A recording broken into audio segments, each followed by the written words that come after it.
Hello दोस्तों, स्वागत है आपका श्री गुरु एकेडमी में। मैं मनु वर्मा आपका शुक्रिया हार्दिक अभिनंदन करता हूं। दोस्तों आज मैं आपके लिए आप देख सकते हैं यहाँ पे मनोविज्ञान के प्रमुख संप्रदाय और जो उनकी शाखाएं हैं उनके लिए लेकर आया हूं। यहाँ से दोस्तों 1-2 नंबर का क्वेश्चन हर बार बनता है। दोस्तों आप एक बात बताइए कि अगर मैं जो भी वीडियो कराता हूँ ऐसा टॉपिक लेकर आता हूँ जिसमें से 1-2 नंबर का हर बार आता है, अगर आप उस टॉपिक को क्लियर कर लेंगे तो आपका 1-2 नंबर तो आज ही पक्का हो जाएगा ना। तो आप टेंशन किस बात की लेते हो दोस्तों? सारी चीज़ें आज क्लियर करते हुए चलिए, जिससे कि आगे आपको कभी भी कोई प्रॉब्लम ना हो। तो चलिए दोस्तों स्टार्ट करते हैं। लेकिन अगर आप चैनल पे पहली बार वीडियो देख रहे हैं तो चैनल को सब्सक्राइब कर लीजिए और इस टाइप से आपको घंटी वाला बटन दिखाई देगा, उसको प्रेस ज़रूर कर दीजिए दोस्तों, क्योंकि उससे आपको क्या होगा, नोटिफिकेशन प्राप्त होता रहेगा जब भी हम वीडियो अपलोड करेंगे। तो दोस्तों एक चीज़ याद रखिए, हम बात करते हैं सिर्फ और सिर्फ शिक्षक भर्ती की। तो दोस्तों टेंशन नहीं लेना है, आगे बढ़ते हैं। अब आगे बढ़ते हैं तो दोस्तों यहाँ पर देखते हैं कि मनोविज्ञान के प्रमुख संप्रदाय। तो संप्रदाय की जब भी बात आती है तो दोस्तों कुल कितने संप्रदाय हैं? तो 7 संप्रदाय हैं। कितने? 7 संप्रदाय हैं दोस्तों। इनके नाम एक बार से हम देख लेंगे। पहला कौन सा होता है? संरचनावाद संप्रदाय। दूसरा प्रकार्यवाद या फिर कार्यवाद संप्रदाय। तीसरा व्यवहारवाद संप्रदाय, संज्ञानवाद संप्रदाय, मनोविश्लेषणवाद संप्रदाय और मानवतावादी संप्रदाय। और लास्ट और बचता है हमारा प्रेरकीय संप्रदाय। दोस्तों आपके 7 संप्रदाय मनोविज्ञान में आते हैं। इनको एक क्वेश्चन इसमें से जरूर आता है, तो इनको अच्छे से याद कर लीजिए दोस्तों, ठीक है।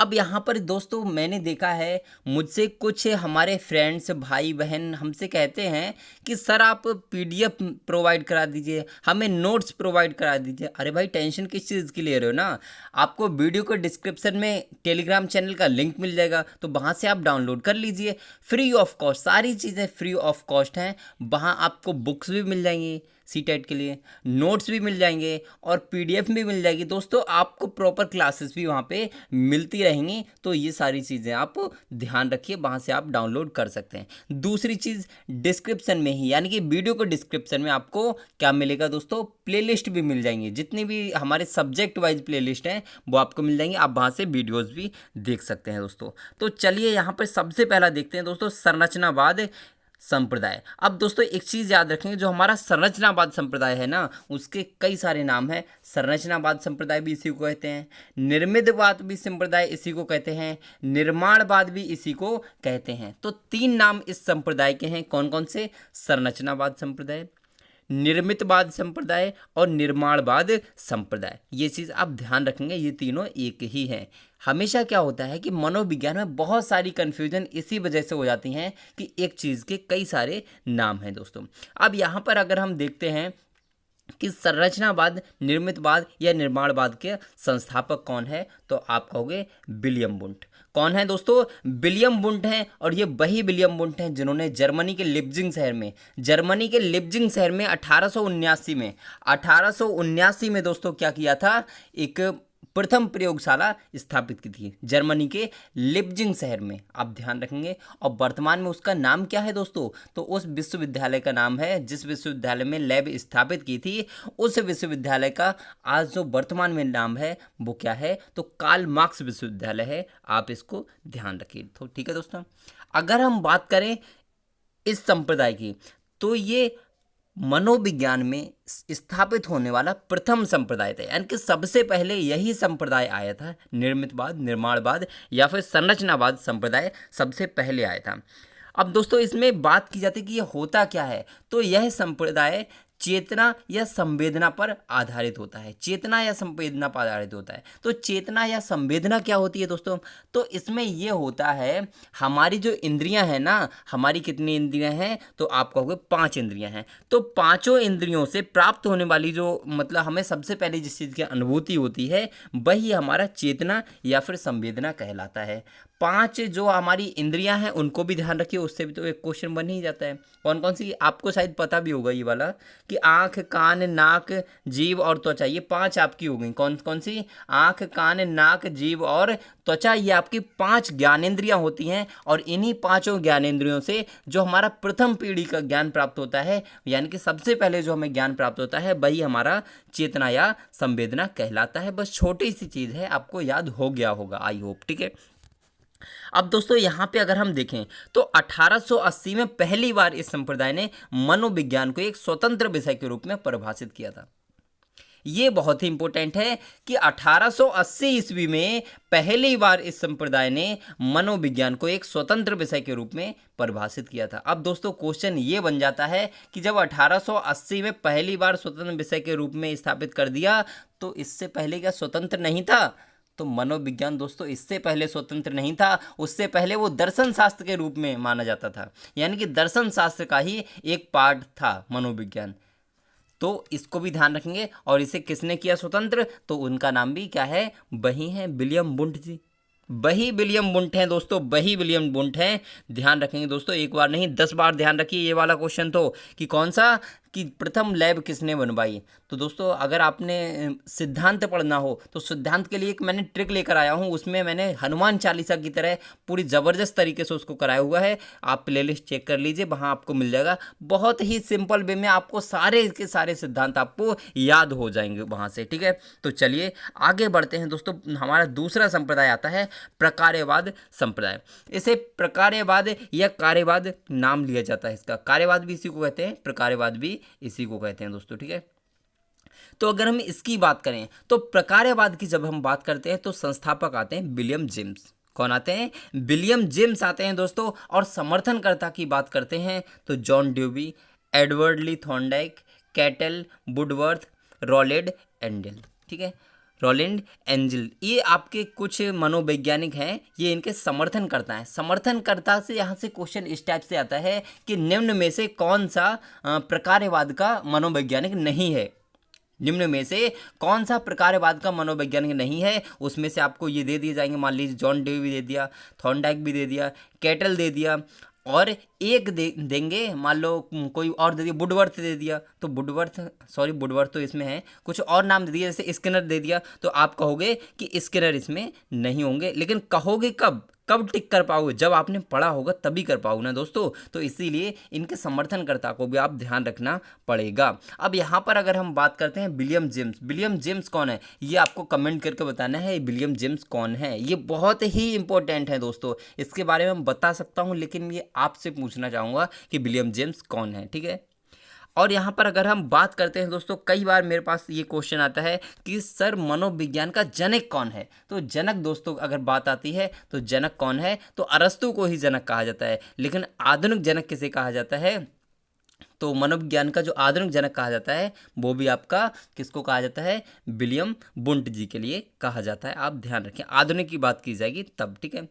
दूसरी चीज आती है कि ये जो सिद्धांत है प्रकार्यवाद या कार्यवाद, जो सिद्धांत है वह सिद्धांत चेतना के कार्यों पर आधारित है तथा प्रत्यक्षीकरण पर बल दिया जाता है इस सिद्धांत में, ठीक है। कहने का तात्पर्य यह है कि इस सिद्धांत में हमारी जो चेतना होती है, यानी कि हमारी जो इंद्रियां होती हैं, इंद्रियों के से प्राप्त होने वाला प्रथम ज्ञान किस में आता है? इससे पहले वाले में आता है। लेकिन इसमें किस कार्यों पर किया जाता है? तो उसके यानी कि इंद्रियों के द्वारा, चेतना के द्वारा किए जाने वाले कार्यों पर बल दिया जाता है और सारी चीज़ें फेस टू फेस करने का काम किया जाता है, यानी कि प्रत्यक्षीकरण पर सबसे ज़्यादा बल दिया जाता है। तो चलिए चलते हैं दोस्तों नेक्स्ट संप्रदाय पर। हमारा नेक्स्ट संप्रदाय आता है व्यवहारवाद संप्रदाय। अब व्यवहारवाद तो बहुत ही फेमस है दोस्तों, जिसके संस्थापक कौन है? तो जेबी वॉटसन हैं। इन्होंने व्यवहारवाद कब दिया था? तो 1913 में दिया था, यानी 1930 में दिया था। अगर इनके सहयोगी की बात की जाए तो दोस्तों B.F. Skinner, Ivan P Pavlov, C.L. हल और विलियम मैकडुअल, ये कुछ इनके क्या है? सहयोगी या समर्थक हम इनको कह सकते हैं। इनको भी क्वेश्चन इस टाइप से आता है कि बताइए निम्न में से कौन सा आपका व्यवहारवादी मनोवैज्ञानिक है, या फिर इस टाइप से निम्न में से कौन सा व्यवहारवादी मनोवैज्ञानिक नहीं है। इस टाइप से क्वेश्चन आते हैं, आपने देखे होंगे भली भांति, ठीक है। तो यहाँ पर अगर हम देखें तो व्यवहारवाद अगर हम देखते हैं तो अगर आप देखोगे तो व्यवहारवाद जो संप्रदाय है उसके जनक कौन है? तो वॉटसन है, विलियम वॉटसन, जेबी वॉटसन है।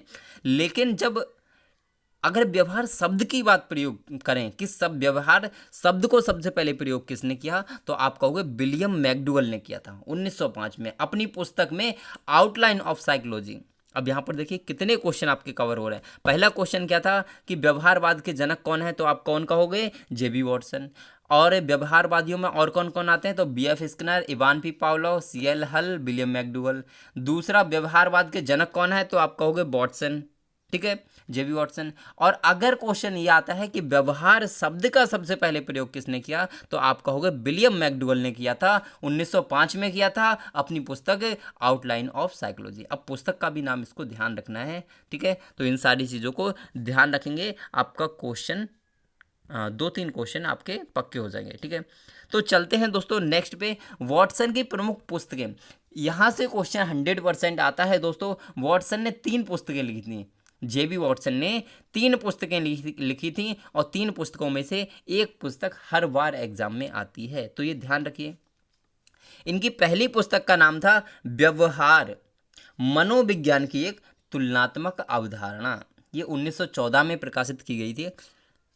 ये दोस्तों पूरा नाम है इसका, यहाँ से पूरा ही नाम है, व्यवहार मनोविज्ञान की एक तुलनात्मक अवधारणा, ठीक है। ये पूरा नाम है, ध्यान रखेंगे, व्यवहार मनोविज्ञान की एक तुलनात्मक अवधारणा। ये 1914 में प्रकाशित की गई थी, J.B. वॉटसन की प्रथम पुस्तक थी ये, ठीक है।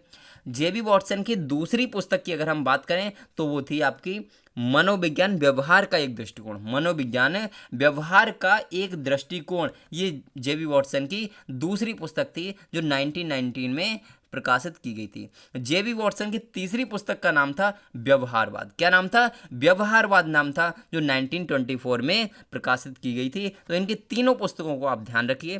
पहली कौन सी थी? व्यवहार मनोविज्ञान की एक तुलनात्मक अवधारणा, जो 1914 में प्रकाशित की गई। दूसरी मनोविज्ञान व्यवहार का एक दृष्टिकोण, ये 1919 में प्रकाशित की गई थी। तीसरी पुस्तक थी और आखिरी पुस्तक थी इनकी व्यवहारवाद, जो 1924 में प्रकाशित की गई थी। तो चलिए दोस्तों हम चलते हैं, लेकिन चलने से पहले इनकी एक परिभाषा जरूर देख लीजिए। ये परिभाषा दोस्तों 100% आनी है, मोस्ट इंपॉर्टेंट, इसको मोस्ट इंपॉर्टेंट लगा लीजिए, हर एग्जाम में आता है और इस बार भी मैं कहता हूँ कि CTET में आनी ही चाहिए। इन्होंने क्या कहा था? इन्होंने एक परिभाषा कही थी कि आप मुझे एक नवजात शिशु दे दो या बच्चा दे दो, मैं उसे जो चाहूँ शिक्षक, अभियंता, वास्तुकार, चोर, डकैत, जो चाहूं बना सकता हूं। समझ रहे हो ना? उन्होंने क्या कहा कि मुझे एक बच्चा दे दो, नवजात, यानी कि नवजात शिशु दे दो, मैं उसे जो चाहूं शिक्षक, अभियंता, चोर, मतलब जो उसकी मर्जी होगी वो बना सकता है, जो आप कहो। किसने कहा? J.B. वॉटसन ने कहा। ये कथन बहुत ही फेमस और कई बार आने वाला क्वेश्चन है, ठीक है दोस्तों। चलते हैं नेक्स्ट क्वेश्चन पे। हमारा नेक्स्ट क्वेश्चन है संज्ञानवाद संप्रदाय। ये संज्ञानवाद संप्रदाय, इसके भी 3 नाम आपको देखने को मिलेंगे, संज्ञानवाद, समग्रवाद, गेस्टाल्टवाद। ये तीनों नाम एक ही के हैं, संज्ञानवाद संप्रदाय, समग्रवाद संप्रदाय और गेस्टाल्टवाद संप्रदाय। तो अगर गेस्टाल्टवाद या समग्रवाद संज्ञानवाद की बात करते हैं तो इसके प्रवर्तक कौन थे? तो आपके मैक्स वर्दीमर थे। दोस्तों इससे संबंधित मैं आपको वीडियो करा चुका हूं पहले ही, गेस्टाल्टवाद और सूझ सिद्धांत पर, तो इसके लिए मैं ज़्यादा डिस्क्राइब नहीं करूंगा, लेकिन इसके बारे में फिर भी मैं आपको बताता हूँ, ठीक है। तो इसमें क्या था? इसके प्रवर्तक की बात की जाती है तो मैक्स वर्दीमर आते हैं। प्रयोगकर्ता कौन होते हैं दोस्तों? कोहलर होते हैं। और सहयोगी कौन होते हैं? कुर्तलेवन, कुर्तकोफका, ये इनके सहयोगी होते हैं, तो इनको ध्यान रखिए दोस्तों, ठीक है। और इनके जो सिद्धांत था, तो इस संप्रदाय में मनोविज्ञान को चेतना एवं व्यवहार दोनों का विज्ञान माना जाता है। इसको ध्यान रखिए कि जो संज्ञानवादी सिद्धांत है या संज्ञानवादी संप्रदाय जो है, इसमें क्या कहा जाता है? तो इसमें चेतना और व्यवहार दोनों का विज्ञान माना जाता है मनोविज्ञान के लिए। मनोविज्ञान को चेतना और व्यवहार दोनों का विज्ञान माना जाता है दोस्तों, इसको ध्यान रखेंगे। अब देखिए, जो सबसे पहले मैंने आपको संप्रदाय कराया था उसमें चेतना के बारे में बताया गया था, ठीक है। और दूसरा मैंने कराया था आपको व्यवहारवाद, यानी कि व्यवहारवाद संप्रदाय, तो उसमें व्यवहार के बारे में बताया गया, लेकिन इसमें व्यवहार और चेतना दोनों के बारे में बताया गया था। ये चीज़ आप ध्यान रखिए। और इसको आप देख सकते हैं, मैंने एक वीडियो इससे पहले बना चुका था इसके संज्ञानवादी संप्रदाय के ऊपर, यानी कि गेस्टाल्टवाद संप्रदाय के ऊपर। सूझ या कोहलर का सिद्धांत भी उसी में मैंने कराया था, तो आप उस वीडियो को देख लीजिए, आपको सारी चीज़ें क्लियर हो जाएंगी वहाँ से। चलते हैं नेक्स्ट सिद्धांत पर। हमारा नेक्स्ट सिद्धांत है मनोविश्लेषणवाद संप्रदाय। मनोविश्लेषणवाद संप्रदाय दोस्तों, अगर इसके संस्थापक की बात की जाती है तो नाम आता है सिगमंड फ्राइड का। किसका नाम आता है? सिगमंड फ्राइड का नाम आता है। दोस्तों सिगमंड फ्राइड का ये जो संप्रदाय है मनोविश्लेषणवाद, ये क्या है, काफ़ी मतलब ब्रॉड है, यानी कि काफ़ी बड़ा है। तो इसके लिए मैं अलग से वीडियो बनाऊंगा, तो ज़्यादा इसमें टाइम वेस्ट नहीं करता, क्योंकि आप सभी का जो टाइम है बहुत ही इंपॉर्टेंट है। मैं अभी भी आपको कराऊं, फिर आपको कराऊं, तो इससे क्या होगा, बहुत सारे बच्चे परेशान होने लगते हैं। तो इसीलिए मैं इसको ज़्यादा डिस्क्राइब नहीं करता हूँ। नेक्स्ट हम बात करते हैं दोस्तों मानवतावादी संप्रदाय। कौन सा? मानवतावादी संप्रदाय या फिर आवश्यकतावादी संप्रदाय। इसमें इसके संस्थापक की अगर हम बात करते हैं तो अब्राहम मैस्लो। संस्थापक कौन है? Abraham Maslow. सहयोगी कौन है? कार्ल रोजर्स और ऑलपोर्ट। ये आपके दो सहयोगी थे दोस्तों, और इन्होंने एक सिद्धांत दिया था आवश्यकतावादी सिद्धांत। तो उसमें 5 प्रकार की आवश्यकताएं इन्होंने बताई थी, और ये जो अब्राहम मैस्लो का सिद्धांत है ये मैं करा चुका हूँ। अब आपके लिए मुश्किल से 2 या 3 दिन हुए होंगे, तो आप उसको देख सकते हैं। बहुत ही अच्छे तरीके से मैंने उसको डिस्क्राइब किया हुआ है, आप उसको ज़रूर देखें, ठीक है, क्योंकि वहाँ से आपके क्वेश्चंस बहुत बनते हैं अब्राहम मैस्लो से, ठीक है, आवश्यकतावादी सिद्धांत से, ठीक है। चलते हैं, नेक्स्ट है दोस्तों हमारा प्रेरकीय संप्रदाय। यह हमारा लास्ट संप्रदाय है, प्रेरकीय संप्रदाय, जिसके संस्थापक की अगर हम बात करते हैं तो विलियम मैकडूगल। कौन है दोस्तों संस्थापक? तो विलियम मैकडूगल के द्वारा प्रेरकीय संप्रदाय मतलब संस्थापित किया गया था। अब दोस्तों अगर मैं बात करूं प्रेरकीय संप्रदाय की, तो इससे आज तक कोई भी प्रश्न नहीं बना है। प्रेरकीय संप्रदाय से आज तक कोई भी प्रश्न नहीं बना है, और आई होप आगे भी इससे कोई क्वेश्चन नहीं बनेगा, तो इसको ज़्यादा डिस्क्राइब करने की ज़रूरत नहीं है। बस आपको इतना ध्यान रखना है, एक ही क्वेश्चन बना है आज तक इससे कि प्रेरकीय संप्रदाय के संस्थापक कौन है, तो आप कह दोगे विलियम मैकडूगल है। कौन है दोस्तों? विलियम मैकडूगल हैं दोस्तों। इसी के साथ साथ अगर आपको वीडियो अच्छी लग रही है तो लाइक शेयर तो बनता है ना दोस्तों, अपने साथियों के लिए, भाई बहनों के लिए लाइक शेयर करते रहिए। तो दोस्तों इससे क्या होगा, हमें भी थोड़ा सा मोटिवेशन प्राप्त होता है, हमें मतलब अच्छा लगता है कि आप हमारी सपोर्ट करते हैं। तो क्योंकि हम आपकी सपोर्ट करते हैं, तो जाहिर सी बात है कि आपको भी हमारी थोड़ी सी सपोर्ट करनी चाहिए। तो दोस्तों आज के लिए बस इतना ही रखूँगा, लेकिन कमेंट करके ज़रूर बताइए वीडियो आपको कैसी लगी। ओके दोस्तों, तो आज के लिए बस इतना ही। Thank you, have a nice day.